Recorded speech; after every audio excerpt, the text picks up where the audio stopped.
Hello everyone, and thanks so much for all the support with my videos, the likes, shares and comments. I'm very grateful, and thanks to people who support me through buying me a coffee. Today I'm on the banks of the Grand Canal, and that building in the distance there is Comisiún na Man, or some people would like to call it the Truth Commission, or Ministry of Truth, as in 1984 George Orwell fame. Now this has come into play in the last period of time, and it replaced the Broadcasting Authority of Ireland, which was supposed to monitor broadcasting corporations in Ireland, and this is a push further towards so-called online safety. Now in the last number of days, February the 17th actually, the European Union Digital Services Act was passed in Ireland and came into play across the European Union. Interestingly enough, the inception to this bill was campaigned for by Ursula von der Leyen, the unelected, unaccountable leader of the European Commission, warmonger-in-chief von der Leyen. And the whole premise of this has been to try and to target misinformation stroke disinformation. So essentially, whatever goes against the ruling parties and classes' narrative is going to be challenged and changed. So what's white is black will become black as white and it'll become total nonsensical.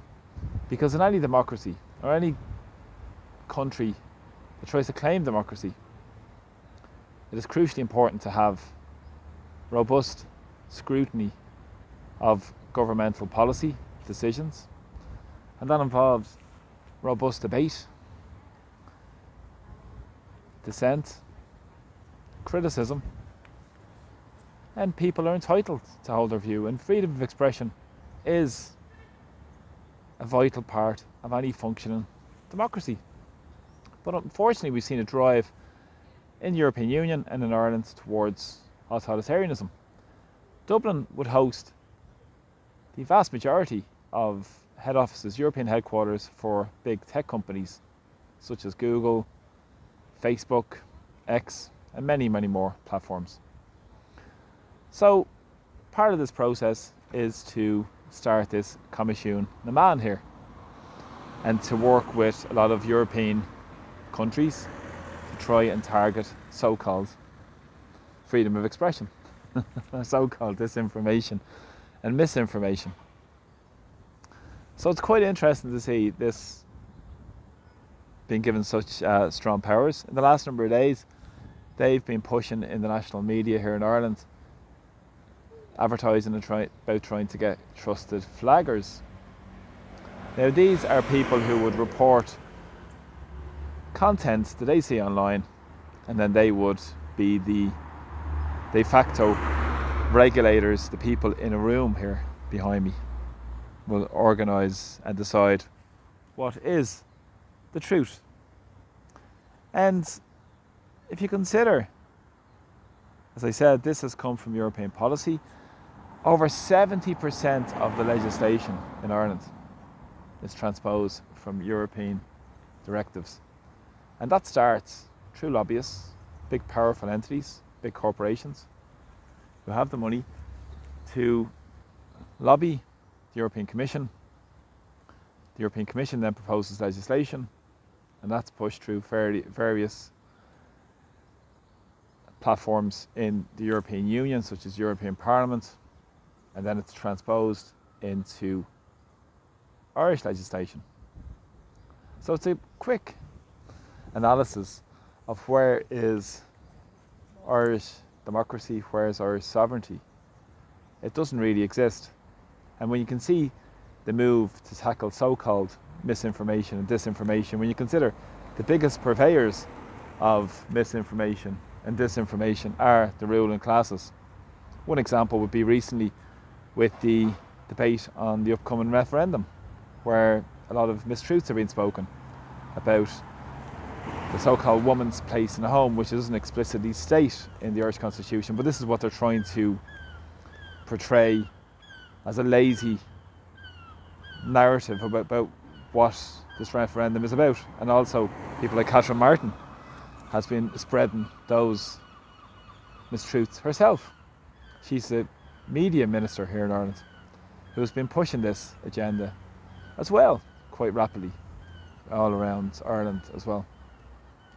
Now there are powers within Commission the Man to enforce penalties against tech companies if they don't take down content that trusted flaggers like their NGO partners, government organisations and so forth would say goes against their narrative. So dangerous times here in Dublin, in Ireland, but it's crucially important that you use your voice and continue to speak out and speak the truth and speak your opinion. It's crucially important to retain that and to keep speaking out about what's going on in society and to stand up against the propaganda that's being pushed by the mainstream parties, the corporate media and the political establishment here in Ireland. Because even this bill was guillotined through the Oireachtas without any proper debate, with next to no amendments and no dissent. Political opposition are in bed with the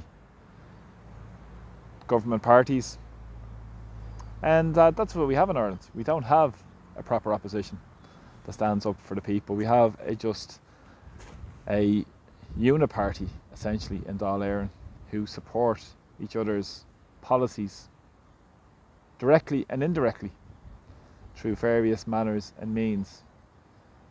And it's crucially important that more and more people do speak out about what's going on in Ireland, speak out against the so-called Ministry of Truth. George Orwell has come to pass here on the banks of the lovely Grand Canal in Dublin. And keep speaking out, because it's critically important now more than ever that people do use their platforms to speak out and continue to challenge government decisions and challenge them in a way that's actually going to change things for the better for people in Ireland and not serve the interests of the big corporations, the multimillionaires, the billionaires and the 1% that the Irish political establishment represent and aren't interested in freedom of expression, aren't interested in democracy, which goes against, flies in the face of every universal right, that basic human right that all of us should have and continue to have going into the future as well. So thanks for joining me on the video today. I just wanted to highlight this issue with Digital Services Act. There's other bills being pushed through, hate speech bill where there's no definition of hate, and a lot more stuff happening at railroad pace here in Ireland where it's trying to silence people from speaking out. And dangerous times, but it's important that people speak out and point out whose agenda does it serve. It doesn't serve the interests of ordinary people.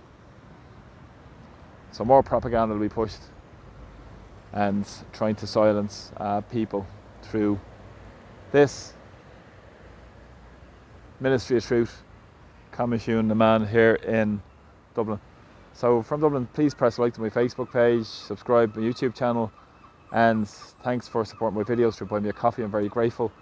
And from Dublin, in the banks of the lovely Grand Canal here in Dublin, take care. See you all soon. Bye bye.